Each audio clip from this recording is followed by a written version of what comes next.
இந்த பாதை வழியாக தான் ஜீசஸ் லாஸ்ட் சப்பர் முடிச்சது தன்னுடைய சீடர்களோட எச்சமணி தோட்டத்துக்கு நடந்து போனதாக சொல்லப்படுது. இப்போ நம்ம பீட்டரின் கல்லிக்குண்டுன்னுவாங்க. கல்லிக்குண்டுனா த காக்ஸ் க்ரோ, சேவல் கூவுறது. இதுதான் கயபாஸ் வீடு. த ஹெட் பிரீஸ்ட் கயபாஸ் இருந்தார்ல, ஜீசஸ் அரெஸ்ட் பண்ண பிறகு இந்த தலைமை குரு கயபாஸ் வீட்டுக்கு ஜீசஸை இழுத்துட்டு வருவாங்கள்ல, அது இந்த படிக்கட்டு வழியாக தான் கூட்டு வந்திருக்கிறாங்க. அதனால தான் இதை நம்ம ஹோலி ஸ்டெப்ஸ் அப்படின்னு சொல்கிறோம்.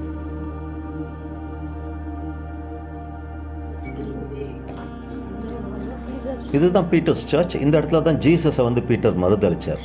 சர்ச்சோட என்ட்ரன்ஸில் அழகான மெட்டல் டோர், ஒரு சைடில் லாஸ் அப்புறம் இன்னொரு சைடில் ஜீசஸ் 3 விரலை காட்டிட்டு இருப்பார். அதாவது பீட்டர் தன்னை 3 முறை மறுதளிக்க போறார் அப்படின்ற மாதிரி. அந்த என்ட்ரன்ஸில் பார்த்தீங்கன்னா திருப்பாடல்கள் 121:8, நீ போகும்போதும் உள்ளே வரும்போதும் இப்பொழுதும் எப்பொழுதும் ஆண்டவர் உன்னை காத்தருள்வார் அப்படின்னு எழுதியிருக்கு. சர்ச் ரொம்ப அழகாக இருக்குது. சர்ச்சில் பார்த்தீங்கன்னா சென்ட் பீட்டர் போப் ட்ரெஸ்ஸில் இருக்கிற மாதிரி படமும் இருக்குது. மற்றபடி எல்லாமே ஜீசஸோடைய பாடுகள் தான் மொசைக்கில் பண்ணியிருக்காங்க. அதே மாதிரி அந்த விண்டோ ஸ்டெயின் கிளாஸஸில் எல்லாமே அது சம்மந்தப்பட்டதாக இருக்குது. ரொம்ப அழகாக இருக்குது.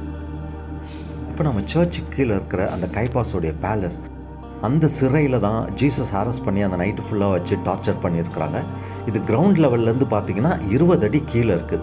பாதாள சிறைவாங்க, அண்டர் கிரவுண்டு பிரிசன். மேலே ஒரு ஓப்பனிங் இருக்குது. அது வழியாக தான் அந்த காலத்தில் குற்றவாளிகளை கயிறு கட்டி இறக்குவாங்களாம். அதே மாதிரி தான் கீழேருந்து மேலே தூக்குவாங்களாம். இப்போவே அந்த இடம் அவ்வளோ பயங்கரமாக இருக்குது. அந்த காலத்தில் வெறும் தீப்பந்த வெளிச்சத்தில் அதுவும் ஜீசஸ் அனுபவித்த அந்த கொடுமைகளை அந்த இடத்துலையே நின்று நம்ம பார்க்கும்போது அதை எல்லாராலையும் உணர முடிஞ்சிச்சு. 2 பிட் இருக்குது. அதில் ஒன்றில் சால்ட் வாட்டரும் இன்னொன்றில் வினிகரும் வச்சுருந்தாங்கன்னா ஜீசஸ் 2 கைகளையும் மேலே கட்டி அடிச்சிருக்காங்க.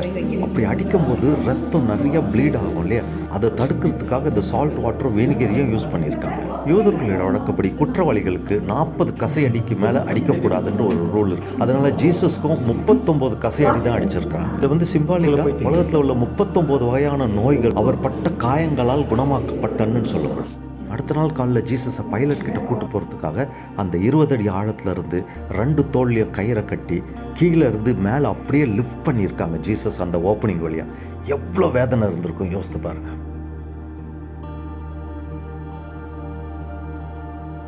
இந்த இடத்துல தான் பீட்டர் 3வது முறையாக ஜீசஸை மறுதளிக்கிறாரு. உடனே அப்போ கோடி கூவும். இது சாப்பல் ஆஃப் கண்டம்னேஷன். பைலட் மக்கள்கிட்ட ஜீசஸை ஒப்படைக்கிறது. எவ்வளோ ட்ரை பண்ணி பார்ப்பாரு. கடைசியில் உங்கள் விருப்பப்படியே செய்யுங்கள்னு சொல்லிட்டு அவங்கக்கிட்ட ஹேண்ட் ஓவர் பண்ணுவார்.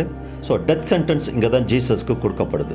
யோவான் 19:13 பார்த்தீங்கன்னா தெரியும், கபாத்தான்வாங்க, அந்த ஸ்டோன் பேவ்டு பிளாட்ஃபார்ம், அது மேலே தான் போர்ச்சஸ் பைலட் உட்காந்து ஜீசஸுக்கு தீர்ப்பு சொல்லுவார்.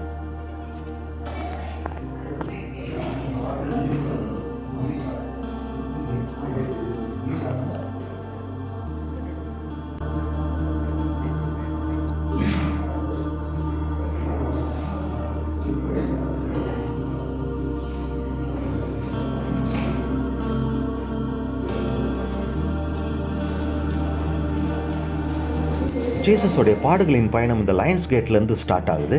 ஃபர்ஸ்ட் இது ஸ்டீஃபன்ஸ் கேட்டுன்னுவாங்க. ஸ்டீஃபன்றவர் மக்களால் கல்லால் அடித்து கொல்லப்பட்ட இடம் அது. அவர் தான் ஃபர்ஸ்ட் கிறிஸ்டியன் மார்டர். அப்புறம் அது ஷீப்ஸ் கேட்டு, அது வழியாக தான் அந்த ஆடுகள் மற்ற அனிமல்ஸ்லாம் சாக்ரிஃபைஸ்க்கு கொண்டு வருவாங்களாம். இப்போ லயன்ஸ் கேட்டு. ஜீசஸையும் அங்கேருந்து ஸ்டார்ட் பண்ணுறதுனால த லேம்ப் ஆஃப் காட், இறைவனின் செம்மறி, பலியாகிறதுக்கு தானே போகிறாரு. அது சிம்பாலிக்காக சொல்லுவாங்க. இந்த பாதைக்கு வயா டொலரோசா அப்படின்வாங்க, த வே ஆஃப் சாரோஸ். இந்த ரூட் அப்ராக்சிமேட்டாக 600 to 800 மீட்டர்ஸ், அதாவது 1/2 மைல் இருக்குன்றாங்க.